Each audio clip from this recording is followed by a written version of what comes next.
पत्रकारिता एक वसा चळवळ ध्यास समजून समाजातील वंचित घटकांसाठी आपल्या लेखणीच्या माध्यमातून अन्यायग्रस्त अत्याचारग्रस्त लोकांवर होणाऱ्या अन्यायाला वाचा फोडून खरीखुरी पत्रकारिता जपत आपले सामाजिक दायित्व निभावणाऱ्या सोलापूर शहर जिल्ह्यात अनेक पत्रकारांना राहण्यासाठी स्वतःची पक्की घरे नाहीत।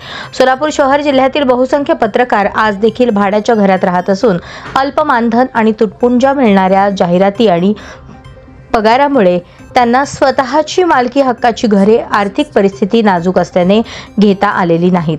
कोरोनासारख्या जीवघेण्या काळात पत्रकारांनी आपले कुटुंब बाजूला सारून जीव धोक्यात घालून केवळ राष्ट्रीय कर्तव्य म्हणून केंद्र सरकार राज्य सरकारचे कोरोना संदर्भात असलेले आदेश निर्देश बातम्यांच्या माध्यमातून जनतेपर्यंत पोहोचवून आपली सामाजिक जबाबदारी पत्रकारांनी पार पाडली आहे। स्वतःची पक्की घरे नसलेल्या पत्रकारांना घरकुल योजनेचा लाभ मिळावा म्हणून पत्रकार सुरक्षा समितीच्या वतीने सोलापूरचे जिल्हाधिकारी यांना निवेदन सादर करण्यात आले। पत्रकारांच्या घरकुल योजनेसंदर्भात पत्रकार सुरक्षा समितीचे निवेदन राज्य सरकारकडे पाठवून पत्रकारांच्या भावना राज्य सरकारला कळवणार। उपजिल्हाधिकारी यांचे पत्रकार सुरक्षा समितीच्या शिष्टमंडळाला ठोस आश्वासन। सोलापूर शहर जिल्ह्यातील स्वतःच्या मालकीची घरे नसणाऱ्या पत्रकारांच्या घरकुलासंदर्भात राज्याचे मुख्यमंत्री देवेंद्र फडणवीस, उपमुख्यमंत्री एकनाथ शिंदे, उपमुख्यमंत्री अजित पवार, पालकमंत्री जयकुमार गोरे त्याचबरोबर विभागीय आयुक्त पुणे यांच्याकडे पत्रव्यवहार करून पाठपुरावा करणार। सोलापूर शहर जिल्ह्यातील स्वतःच्या मालकी हक्काची घरे नसणाऱ्या पत्रकारांना घरकुल योजनेचा लाभ मिळवून देण्यासाठी आपण कटिबद्ध असल्याची ग्वाही पत्रकार सुरक्षा समितीचे प्रदेशाध्यक्ष यशवंत पवार यांनी पत्रकारांना दिली। यावेळी पत्रकार सुरक्षा समितीचे पश्चिम महाराष्ट्र कार्याध्यक्ष तानाजी माने, मराठवाडा विभाग कार्याध्यक्ष प्रवीण राठोड, सोलापूर जिल्हा अध्यक्ष राम हुंडारे, जिल्हा सरचिटणीस बंडू तोडकर, उपाध्यक्ष अमर पवार, सोलापूर शहर अध्यक्ष अन्सर तांबोळी, शहर अध्यक्ष महिला विभाग रक्षणदास स्वामी, शहर कार्याध्यक्ष राजू वग्गू, सचिव अरुण सिटगिद्दी, समन्वयक लक्ष्मण सुरवसे, संघटक कबीर तांडुरे, दैनिक लोकशाही मतदारचे संपादक अक्षय बबलाद, अजमेर शेख, योगेश स्वामी, अशोक खेडगीकर, कल्याणी कुंभार, बेलिफ आदी पत्रकार मोठ्या संख्येने उपस्थित होते। नमस्कार, मी यशवंत पवार, प्रदेश अध्यक्ष पत्रकार सुरक्षा समिती महाराष्ट्र। आज सोलापूर शहर जिल्ह्यातील पत्रकारांसाठी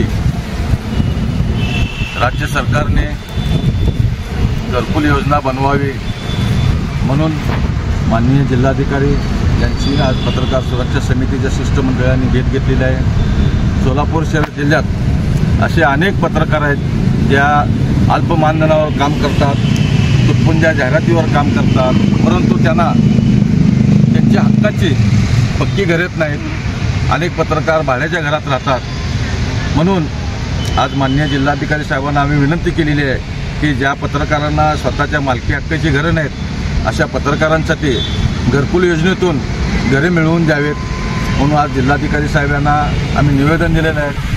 कोरोना संक्रमण काळात अनेक पत्रकारांनी आपलं कुटुंब बाजूला सारून व आपला जीव धोक्यात घालून केंद्र सरकार राज्य सरकारचे आदेश निर्देश हे सर्वसामान्य नागरिकांपर्यंत पोहोचवण्याचं काम केलेलं आहे। अशा प्रामाणिक व बेघर पत्रकारांना घरे मिळवून देण्यासाठी माननीय जिल्हाधिकारी साहेबांनी शासन स्तरावर प्रयत्न करावा अशी देखील या ठिकाणी पत्रकार सुरक्षा समितीच्या वतीने विनंती केलेली आहे। यापुढे ही पत्रकार सुरक्षा समिती सोलापूर शहर जिल्ह्यातील ज्या पत्रकारांना मालकी हक्काचे घर नाही यांच्यासाठी माननीय विभागीय आयुक्त, पालकमंत्री, मुख्यमंत्री, उपमुख्यमंत्री यांच्याकडे पत्रव्यवहार करून पाठपुरावा करून बेघर पत्रकारांना किंवा ज्या पत्रकारांना पक्की घरे नाहीत अशा पत्रकारांसाठी घरे मिळवून देण्याचा प्रयत्न करेन अशी मी या ठिकाणी ग्वाही देतो। पत्रकारांसाठी घरकुलाचा जो प्रश्न मांडला हा फक्त सोलापूर जिल्ह्यातील यांना प्रयत्न करणार का महाराष्ट्रातील पत्रकारांसाठी तुम्ही? सध्या तरी सोलापूर शहर जिल्ह्यातील पत्रकारांचा हा विषय आहे म्हणून आपण जिल्हाधिकारी साहेबांना निवेदन दिलेलं आहे। जर करता ही योजना राज्य सरकार जर संपूर्ण महाराष्ट्रभर राबवत असेल